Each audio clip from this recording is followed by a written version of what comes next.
जिभेवर नियंत्रण ठेवण्यासाठी एक विविध पैलू असलेला दृष्टिकोन आवश्यक आहे, ज्यामध्ये आत्मिक मार्गदर्शन, मानसिक जागरूकता आणि शारीरिक समज यांचा समावेश आहे.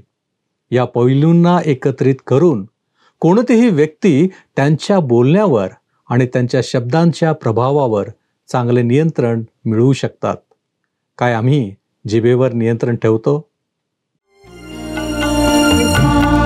उपासना उपासना उपासना उपासना प्रभुजी करो उपासना प्रभुजी करो उपासना उपासना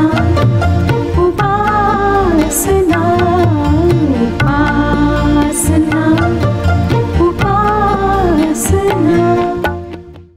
प्रभू येशू ख्रिस्ताच्या मधुर नावात आपणास सलाम. उपासना कार्यक्रमामध्ये आपले हार्दिक स्वागत.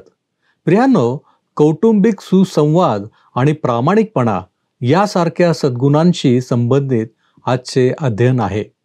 या पुस्तकाच्या इतर भागांप्रमाणेच ही विधाने इशारा देतात की जे वाईट योजना आखतात त्यांना परिणाम भोगावे लागतील. देवाला फसवता येत नाही आणि प्रत्येक व्यक्तीच्या हृदयात काय आहे हे देव अचूकपणे जाणतो. तसेच या अध्ययनामध्ये इतरही विविध गोष्टींचाही समावेश आहे, जसे की लोकांमध्ये राग किंवा फूट पाडणारी पापे आहेत, मित्राचे मूल्य, शहाणपणासाठी एकाग्रता आणि हेतू इत्यादी. प्रियांनो, अशा अनेक गोष्टींचे विवरण आम्हाला आजच्या अध्ययनात पाहायला मिळणार आहे. तर मग चला प्रियांनो, आपण आपल्या अध्ययनाची सुरुवात करूया. श्रोत्यांनो, आज आम्ही नीतिसूत्रे ह्याच्या 17व्या अध्यायाच्या अभ्यासाला सुरुवात करीत आहोत. 17वा अध्याय, पहिलं वचन. एखाद्या घरात मेजवानीची चंगळ असून त्यात कलह असला तर त्यापेक्षा शांती असून कोरडा तुकडा मिळाला तरी तो बरा. हे वचन नीतिसूत्रे 15वा अध्याय आणि 17व्या वचनाप्रमाणे आहे.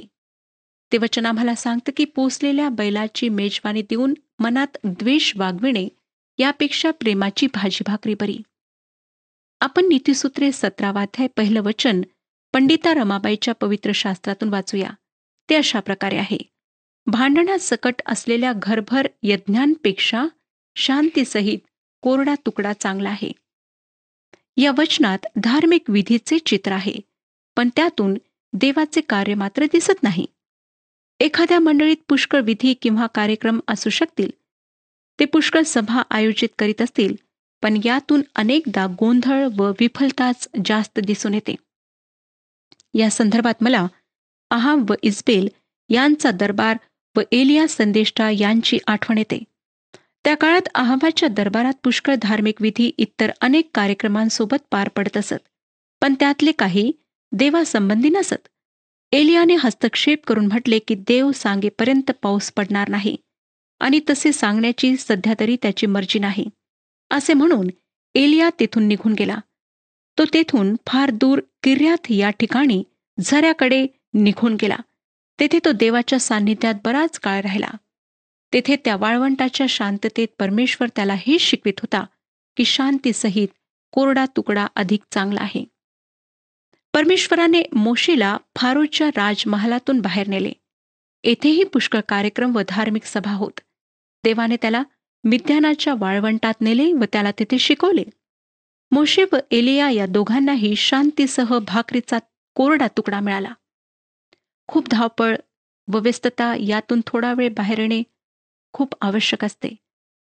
आम्ही दोघे पती पत्नी मंडळीच्या सेवेच्या कामात खूप व्यस्त असतो. कधीकधी विसावा व शांतीकरिता आम्हाला आमचे काही कार्यक्रम रद्द करावे लागतात, पण त्या दिवसामध्ये घरी बसून एकमेकांशी बोलण्यात व एकमेकांच्या सहवासात वेळ घालवणे आम्हाला आवडते. त्यातून एकमेकांच्या अधिक सन्निध येणे जमते. ही वेळ आमच्याकरिता एक चांगली वेळ असते आणि अशा प्रकारे आम्ही काही वेळ शांतता व स्वस्थता यांच्यात घालावी अशी देवाची इच्छा आहे. आत्मिकदृष्ट्या ताजेतवाने होण्याकरिता अशी वेळ महत्वाची असते. आपण आता 17वा अध्याय 2रं वचन वाचूया. शहाणा सेवक लज्जा आणणाऱ्या मुलावर हुकमत चालवेल व भाऊबंदाच्या वतनाचा विभागी होईल. विश्वासास अपात्र असलेल्या मुलापेक्षा विश्वासू सेवक बरा आहे. मला यावेळेस अब्राम व त्याचा नौकर एलियाजर आणि दावीद व त्याचा मुलगा अबशालोम यांची आठवण होते. अब्रामाने उत्पत्तीचे पुस्तक 15 अध्याय 2 वचनात परमेश्वराला सांगितले, त्याचा एकमेव वारसदार एलियाजर आहे व त्याला मुलगा हवा आहे. आपल्याला मुलगा असावा असे त्याला बरे वाटले व देवाने त्याची विनंती ऐकली. परंतु जर मुलगा भरोशाचा नसेल, तो दावीद पुत्र अबशालोमाप्रमाणे पित्याविरुद्ध बंड करणारा असेल, तर त्याऐवजी एक चांगला व विश्वासू सेवक पदरी असणे चांगले असते.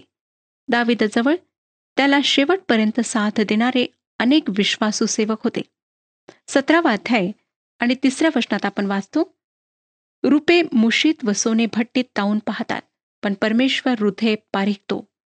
श्रोत्यांनो, शुद्ध रुपे मिळण्याकरिता खाणीत मिळालेले रुपे खूप तापवून ते गाळल्या जातात. शुद्ध सोन्याकरिता हीच प्रक्रिया केल्या जाते. खाणीतून काढलेल्या सोन्याला त्यातील अशुद्धता जळून जाण्याकरिता भट्टीत तापवावे लागते.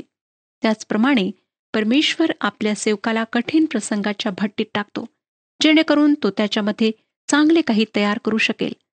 तो आमची हृदये पारखतो, जेणेकरून आम्ही विश्वासात बळकट होऊ. याद्वारे तो आपल्या उपयोगाकरिता चांगली मुले व मुली निर्माण करू पाहतो. जेव्हा आमची परीक्षा होते तेव्हा आम्ही निराश होता कामा नये, कारण तुम्ही व मी देवाकरिता सोन्या रुपयापेक्षा अधिक मूल्यवान आहोत. प्रेषित पेत्र या संदर्भात पेत्राचे पहिले पत्र 1 अध्याय 6 आणि 7 वचनांमध्ये काय म्हणतो पहा.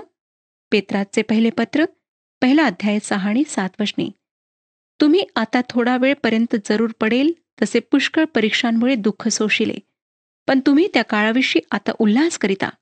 तुम्ही यासाठी सोशिले की नाश होणाऱ्या सोन्याची परीक्षा अग्नीने करतात, त्या सोन्यापेक्षा मूल्यवान असे जे तुमच्या विश्वासाचे परीक्षेत उतरणे, त्यापासून प्रशंसा, गौरव व मान ही फळे येशू ख्रिस्ताच्या प्रगट होण्याच्या वेळेस मिळावी. श्रोत्यांनो, आम्हाला सेवेकरिता पुढील जीवनाकरिता तयार करण्याकरिता परमेश्वर ह्या पद्धतीचा वापर करतो. संकटाच्या भट्टीतून योबाला जाऊ देण्यात देवाचा काही हेतू होता. पौलाच्या शरीरात काटा ठेवण्यात देवाचा काही उद्देश होता. मंडळीला छळाच्या हौतात्म्यांच्या काळातून जाऊ देण्यात देवाचा काही हेतू होता. छळामुळे मंडळी खऱ्या अर्थाने घडली. त्या काळात ती आत्मिकरित्या जितकी समृद्ध होती, तितकी समृद्ध ती नंतर कधीही झाली नाही. मला वाटतं भौतिक समृद्धी ही आजच्या अनेक ख्रिस्ती लोकांची समस्या आहे. इस्रायलची ही एक समस्या होती. अनुवादाचे पुस्तक 32 अध्याय 15 वचनात मोशेने या समस्येचे वर्णन केले आहे. अनुवादाचे पुस्तक 32 अध्याय 15 वचन. तो म्हणतो, पण यशूरून पुष्ट होऊन लाथा झाडू लागला, तू धष्टपुष्ट झालास, तू माजलास, तुला माज चढला. तेव्हा त्याने आपल्या निर्माणकर्त्या देवाचा त्याग केला, आपल्या तारणदुर्गास त्याने तुच्छ मानले. असे लोक मला वाटतं आपल्या समाजात पुष्कळ सापडतील. त्यांच्याजवळ सर्व काही आहे, तरीही ते कुरकुर करणारे, दोष शोधणारे, निंदा करणारे आहेत. ते ख्रिस्ताच्या कार्याकरिता उपयोगी नाहीत, म्हणून त्यातील जे उपयोगात आणायचे आहेत त्यांना देवाने परीक्षांच्या भट्टीत घालून आपल्या कार्याकरिता उपयोगी बनविण्याची गरज आहे. मला एका महिलेने पत्र लिहिले. तिने त्यात लिहिले की तिने येशू ख्रिस्ताला अधिक चांगले ओळखता यावे व त्याच्या कृपेत व ज्ञानात वाढता यावे अशी प्रार्थना केली आणि देवाने तिला कर्करोग दिला. कोणी यावर म्हणेल की देवाने असे करायला नको होते, परंतु तो अशा प्रकारे काही गोष्टी करतो. काही लोकांना वाटतं की आजार हे फक्त दुर्जनांना येतात, कारण ते देवाने पाठवलेले शासन आहे. हे काही अंशी खरे असले तरी ते संपूर्ण सत्य नाही. कधीकधी आजारपणातून आलेल्या परीक्षा अग्निपरीक्षेप्रमाणे आमच्यातले सत्व तावून सलाखून काढणारे असते व त्याद्वारे देव आम्हाला फार मौल्यवान गोष्टी शिकवतो. तो अकारण कोणाला पीडित नाही. योब या पुस्तकाचा अभ्यास तुमच्या स्मरणात असेलच. तो अत्यंत धार्मिक असूनही त्याला त्या भयंकर संकटातून जावे लागले. यात देवाचा काही विशेष हेतू होता. त्याने मला ठार केले तरी मी त्याच्यावर विश्वास ठेवेन, असे तो एके ठिकाणी म्हणतो. व त्याची ही कमालीची सहनशीलता तुमच्या व माझ्याकरिता सहनशीलतेचे एक उत्कृष्ट उदाहरण आहे. त्याच्याविषयी पवित्र शास्त्र याकोबाचे पत्र 5वा अध्याय आणि 11व्या वचनात काय सांगते पहा. याकोबाचे पत्र 5वा अध्याय 11वे वचन. पहा, जे दुःख करतात त्यांना आपण आशीर्वादित म्हणतो. तुम्ही योबाच्या सहनशीलतेविषयी ऐकले आहे आणि प्रभूकडून जो त्याचा शेवट झाला तोही पाहिला आहे. तो असा की प्रभू फार कनवाळू व दयाळू आहे. म्हणून जरी तुमच्यापैकी कोणी देवाने दिलेल्या परीक्षेतून जात असेल तर त्याने निराश होण्याचे कारण नाही. मी स्वतः अनेकदा परीक्षा होऊन गेल्यानंतर त्या परीक्षांबद्दल देवाचे खूप आभार मानले आहेत, कारण आमच्या शक्ती पलीकडे जाईल अशी तो आमची परीक्षा होऊ देत नाही. 17वा अध्याय 6वं वचन पहा काय सांगतं. पुत्र पौत्र वृद्धांचा मुकुट होत, मुलांची शोभा त्यांचे वडील होत. मला वाटतं की हे वचन तुमच्यापैकी अनेकांना आवडेल. आणि मुलांची शोभा त्यांचे वडील होत. मुले आपल्या वडिलांकडे आदर्श म्हणून पाहतात. आपले वडील कोणी महान नेता किंवा मोठ्या पदावर असलेली व्यक्ती नसली तरी एक आदर्श पिता असावेत अशी प्रत्येक मुलाची व मुलीची अपेक्षा असते. अशा वडिलांचा त्यांना रास्त अभिमान वाटतो. मानवी मूल्ये जोपासणारे, सुयोग्य संस्कार घडवणारे, मुलांशी मैत्रीचे नाते प्रस्थापित करणारे वडील या वचनात अभिप्रेत आहेत. तसेच पुत्र पौत्र वृद्धांचा मुकुट होत. श्रोत्यांनो, वृद्धांना त्यांच्या नातवंडांविषयी केवढे कौतुक व प्रेम असते ते मी तुम्हाला सांगायची गरज नाही. त्यांच्याकरिता नातवंडे दुधावरच्या साईप्रमाणे असतात. म्हणजे स्वतःच्या मुलांपेक्षा त्यांची मुले, आपली नातवंडे त्यांना अधिक प्रिय असतात. मुले आपल्या वडिलांकडे आदर्शाकरिता पाहतात, पण आजोबा आपल्या नातवंडांच्या सहवासात आनंद करतात. त्यांची माया नातवंडावर केंद्रित होते. आता आपण पुढे 10वं वचन वाचूया. 17वा अध्याय 10वं वचन.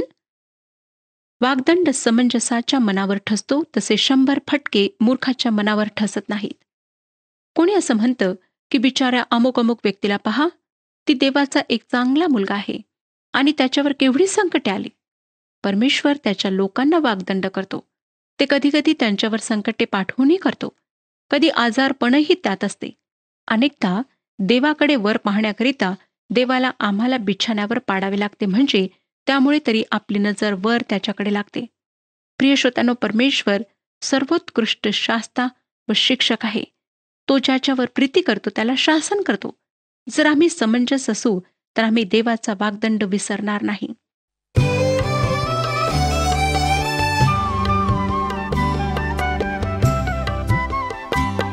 हे आकाश, ही धरती, तू शब्द बोलला झाले. या माती मधुनी मानव घडूनी सजीव त्याला केले. हे आकाश,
इब्रिलोकासपत्र 12वा अध्याय 6 आणि 7 वचनात पवित्र शास्त्र आम्हाला सांगते.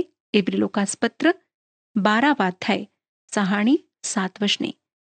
कारण ज्याच्यावर प्रभू प्रीती करतो त्याला तो शिक्षा करतो आणि ज्या प्रत्येक मुलाला तो अंगीकारतो त्याला तो फटके मारतो. तुम्ही शिक्षणासाठी शिक्षा सोसता. देव जसा मुलांशी तसा तुम्हाशी वागतो. कारण ज्याला बाप शिक्षा करीत नाही असा कोण मुलगा आहे?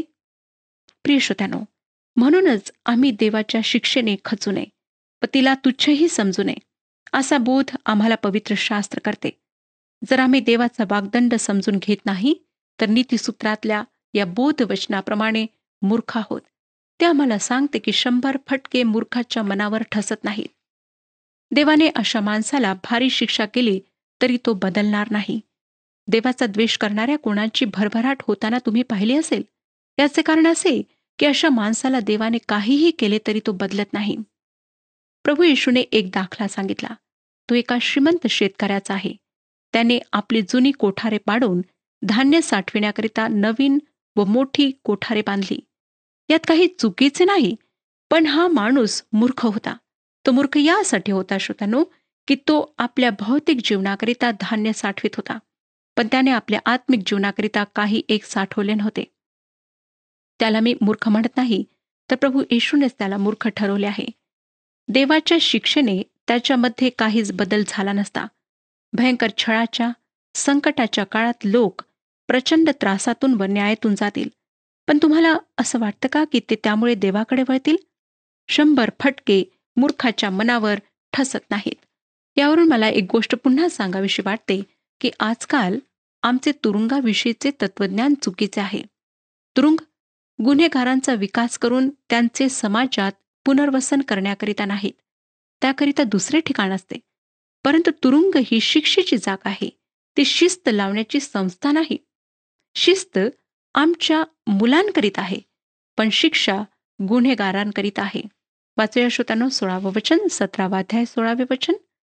मूर्खाला बुद्धी नसता ज्ञानाची खरेदी करण्याकरिता तो हाती द्रव्य का घेतो? मला असे अनेक तरुण माहीत आहेत की जे श्रीमंत कुटुंबांमधले आहेत व त्यांनी महाविद्यालयामध्ये असण्याची गरज नाही, कारण शिक्षणात त्यांचे लक्ष नसते. प्रत्येकाला महाविद्यालयीन शिक्षण असावे असे मला वाटत नाही. प्रत्येकाला तशी मुभा असावी असे मला वाटते.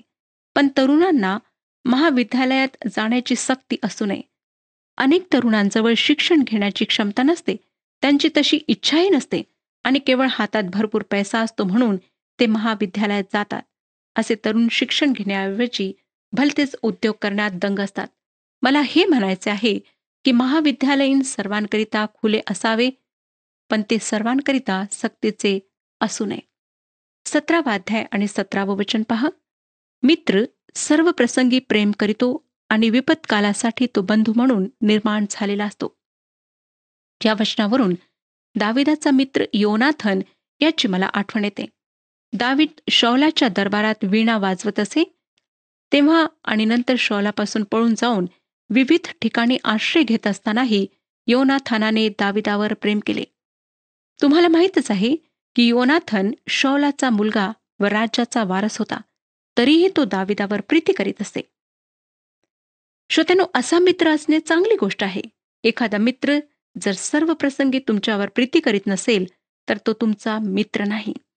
एखाद्याने तुमच्यावर प्रीती करण्याचा व तुमचा मित्र असण्याचा दावा करावा व कठीण प्रसंगी त्याचा तो दावा खोटा ठरावा यासारखी दुःखद गोष्ट कोणतीही नाही.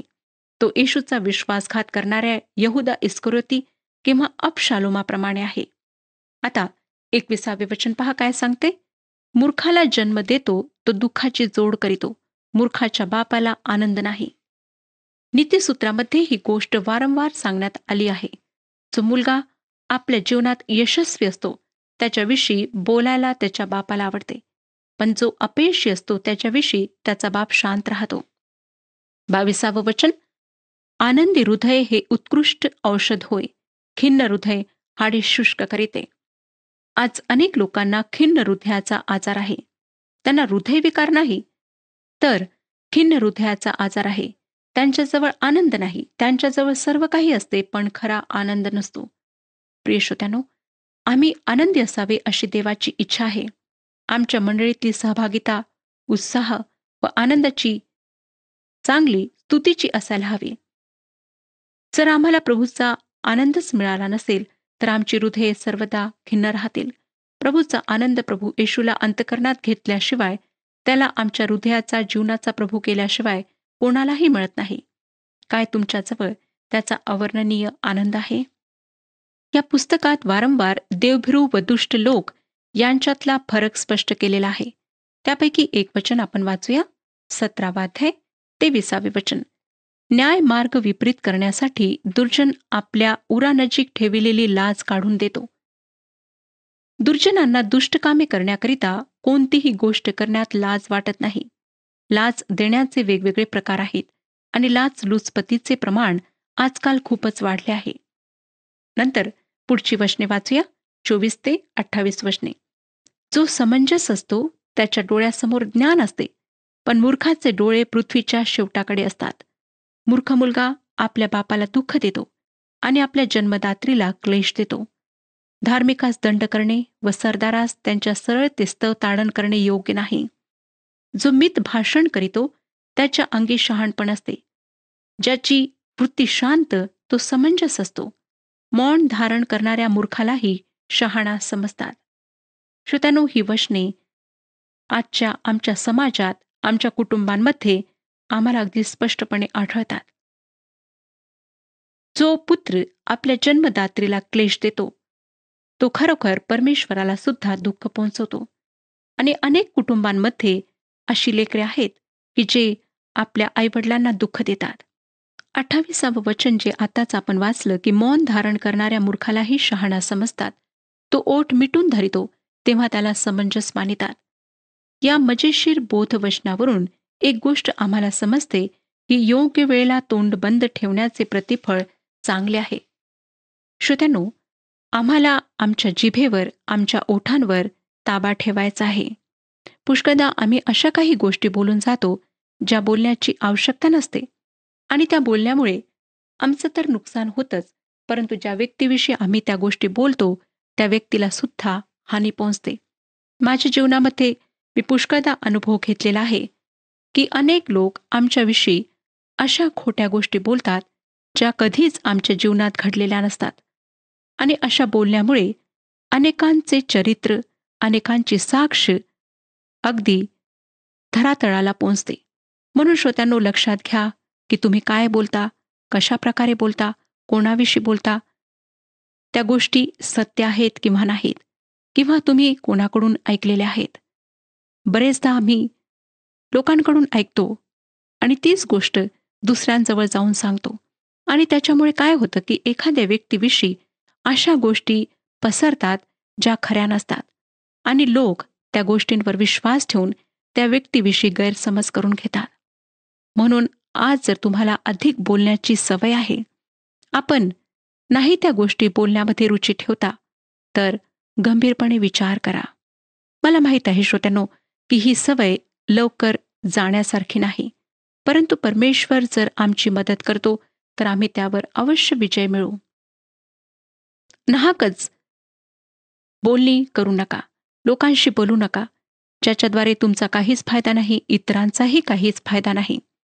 मी अनेक वेळा पाहते की काही स्त्रिया घरामध्ये कामधंदा तसाच पडून राहतो. घर अगदी मळीन धुळीने माखलेले असते, परंतु त्या नुसत्या गप्पा गोष्टी मारीत राहतात ज्यामध्ये काहीच अर्थ नसतो. जर आपण फावल्या वेळामध्ये अशा प्रकारे गप्पा गोष्टी मारता आणि दुसऱ्यांविषयी टीका टिप्पणी करता, तर परमेश्वर आज आपणाशी बोलत आहे. सतर्क व्हा. प्रत्येक शब्दाचा परमेश्वर हिशोब घेणार आहे. तुमचा न्याय त्याकरिता होणार आहे.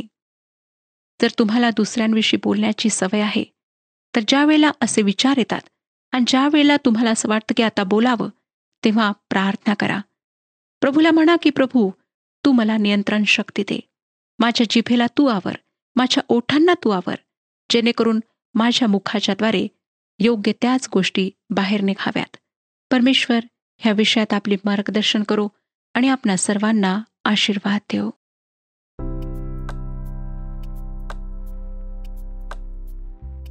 मागील कार्यक्रमातील प्रश्नाचे उत्तर आहे सी. ममतेच्या वचनांनी हाडांना आरोग्य मिळते.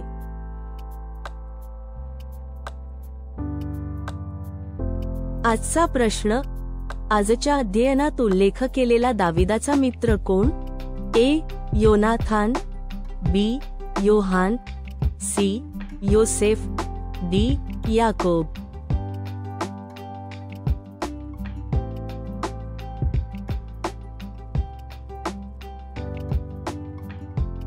प्रियांनो, या प्रश्नाचे उत्तर उद्या सकाळी 6 वाजण्याच्या आधी पर्याय ए, बी, सी किंवा डी लिहून आपले नाव, पत्ता आणि ठिकाण यासोबत मोबाईल नंबर 7021474742 वर SMS किंवा व्हॉट्सॲप करा.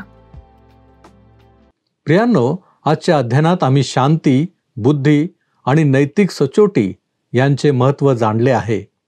शांती आणि समाधानाचे मूल्य हे भौतिक विपुलतेपेक्षाही कितीतरी उच्च स्तराचे आहे. जसे सोने भट्टीमध्ये तावून सुलाखून पारखण्यात येते, तसेच देव आमच्या हृदयाची परीक्षा घेतो. या अध्यायामध्ये आम्ही पाहिले की शब्दांच्या सामर्थ्यावर भर दिलेला आहे. वचन असे म्हणते की दुष्कर्मी मनुष्य दुष्ट वाणी लक्ष देऊन ऐकतो, लबाड मनुष्य उपद्रवी जेवेला कान देतो. प्रियांनो, हा क्षण आहे आत्मपरीक्षण करण्याचा. काय आम्ही शांतीप्रिय आहोत? काय शब्द आमच्यावर विपरीत परिणाम तर करत नाहीत? विचार करा. आपण प्रार्थना करूया. सर्वसमर्थ आमच्यावरती दया आणि कृपा करणाऱ्या आमच्या महान प्रेमळ परमेश्वरा, धन्यवाद देतो प्रभूजी आजच्या अध्ययनाबद्दल आणि मार्गदर्शनाबद्दल. होय प्रभू परमेश्वर देवप्पा, आम्ही तुझ्या चरणापाशी आलेलो असताना आम्ही निश्चय करतो की आमचं बोलणं, वागणं, चालणं योग्य रीतीनं असण्यासाठी प्रभूजी आम्ही आमची दृष्टी तुझ्याकडं लावत आहोत. आणि प्रभूजी, तू नेमून दिलेल्या मार्गांनी जे मार्गदर्शन तू आम्हाला सातत्यानं करीत आलेलं आहेस, त्या मार्गदर्शनापर आमचं चालणं असण्यासाठी आम्ही तुझ्याकडं सहाय्य मागतो. प्रभूजी, आम्हाला तुझ्यापासून दूर जाऊ देऊ नकोस. तुझ्यामध्ये आम्हाला दृढतेने तू ठेव. आणि प्रभूजी, आमची आत्मिक वृद्धी होऊ दे अशी आमची विनंती, आमची प्रार्थना आहे. तारणारा प्रभू येशू ख्रिस्त याच्याच गोड आणि गौरवी नावात ही प्रार्थना केली आहे, म्हणून तू ऐक. आमेन. प्रभू आपणास सहाय्य करो आणि त्याच्या प्रभावी सामर्थ्यात आपणास बलवान करो.